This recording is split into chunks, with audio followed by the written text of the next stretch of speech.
Hello everyone, और आज हम पढ़ने जा रहे हैं translation and literary history an Indian view Ganesh देवई के द्वारा, जो कि 1998 में पब्लिश हुआ था। ये शुरू होता है J.H. मिलर्स की एक लाइन से कि जो ट्रांसलेशन होता है वो किसी भी टेक्स्ट का वनवास में भटकता हुआ अस्तित्व है। मेटाफोरिकली ये जो लाइन है J.H. मिलर्स की, ये दर्शाती है कि कैसे ये क्रिश्चियन मिथ ऑफ फॉल को दर्शाता है, यानी कि कैसे वेस्ट में जो ट्रांसलेशन होती है उसकी वैल्यू ओरिजिनल से हमेशा कम ही आकी जाती है। ट्रांसलेशन को एक फॉल की तरह से देखा जाता है और उसे ओरिजिनल वर्क के जैसे सेल्फ एस्टीम नहीं मिलती।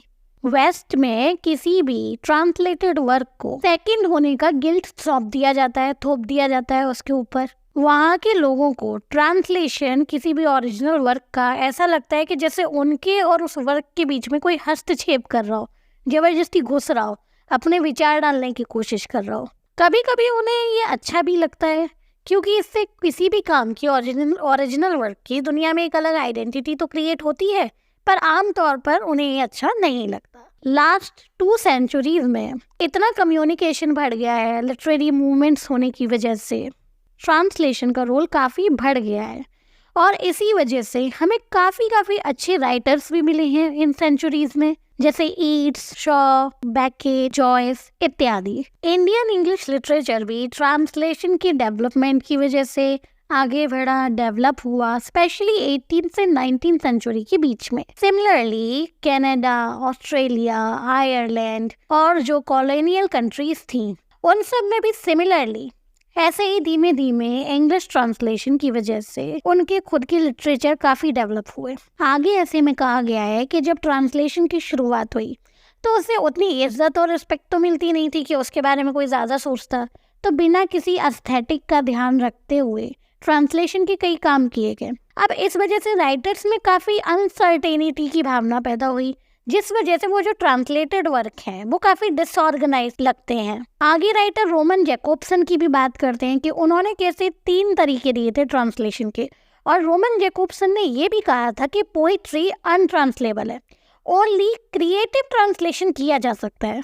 जब भी हम ट्रांसलेशन करते वक्त दूसरी लैंग्वेज में सेम सिनोनियम्स को ढूंढते हैं, यानी कि सेम शब्दों को ढूंढते हैं ट्रांसलेट करने के लिए, तो वो उनका मिलना बहुत ही मुश्किल हो जाता है कि आप सेम शब्द ढूंढ लोगे जो सेम तरह का साउंड भी रखता होगा, सेम तरह का उसका साउंड भी आ जाए जैसा कि आपकी लैंग्वेज में है, ताकि राइमिंग वगैरह ना बिगड़े। तो ये नहीं हो सकता। पर सीमेंटिक डिफ्रेंसिएशन करके, यानी कि शब्दों को दूसरा शब्द ढूंढ के जो सिमिलर हो, या फिर थोड़ा सा हेर फेर करके बात में, मतलब बात का अर्थ वही रहेगा पर बात का थोड़ा सा शब्दों को हेर फेर करके दूसरी लैंग्वेज में भी समान अर्थ का शब्द ढूंढा जा सकता है, सेम तरह का सिनोनियम ढूंढा जा सकता है।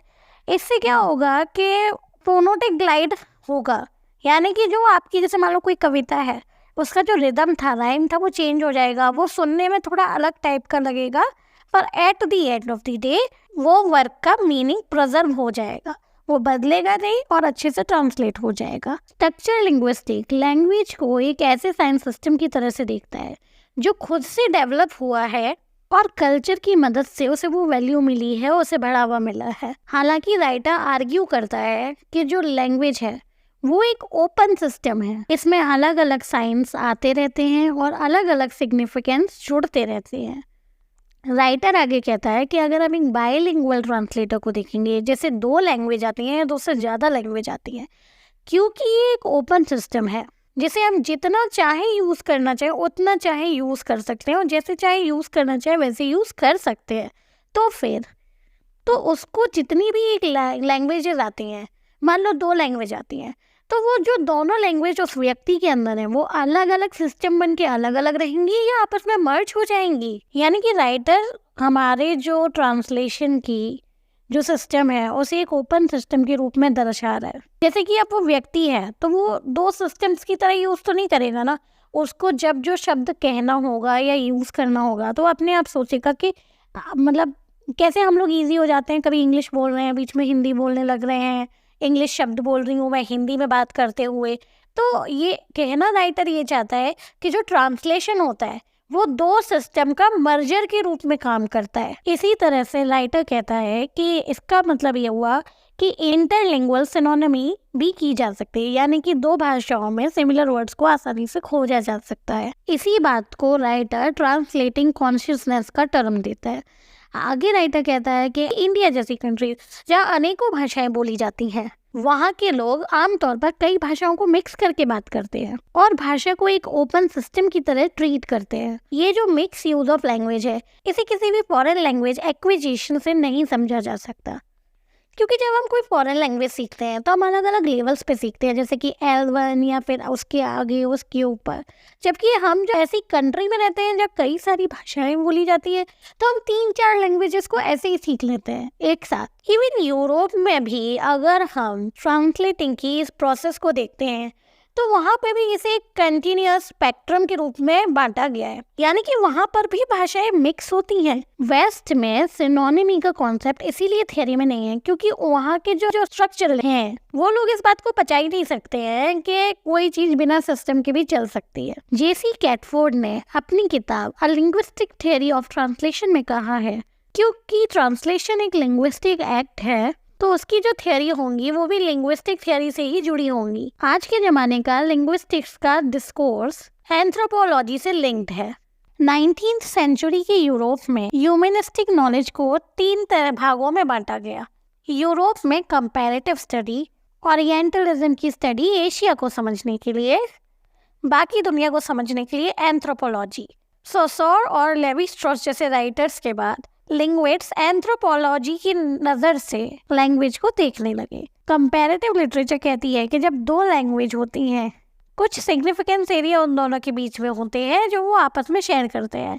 ट्रांसलेशन की जो प्रोसेस है वो दोनों लैंग्वेज के उस एरिया पर वर्क करती है जो शेयर किए गए हैं। जो ट्रांसलेशन होता है वो किसी भी टेक्स्ट का दूसरे साइन में रेप्लिकेशन नहीं होता, यानी कि कॉपी नहीं होता, बल्कि वो तो एक ऑर्डर्ड साइन सिस्टम का दूसरी लैंग्वेज के ऑर्डर साइन सिस्टम में कॉपी होता है। हमारे इंडिया में तो ये मानने का चलन है कि जैसे एक आत्मा है वो एक दूसरे शरीर पे जाती है पहले शरीर से और उससे किसी और शरीर में, पर इससे उस आत्मा का सिग्निफिकेंस थोड़े ना कम होता है।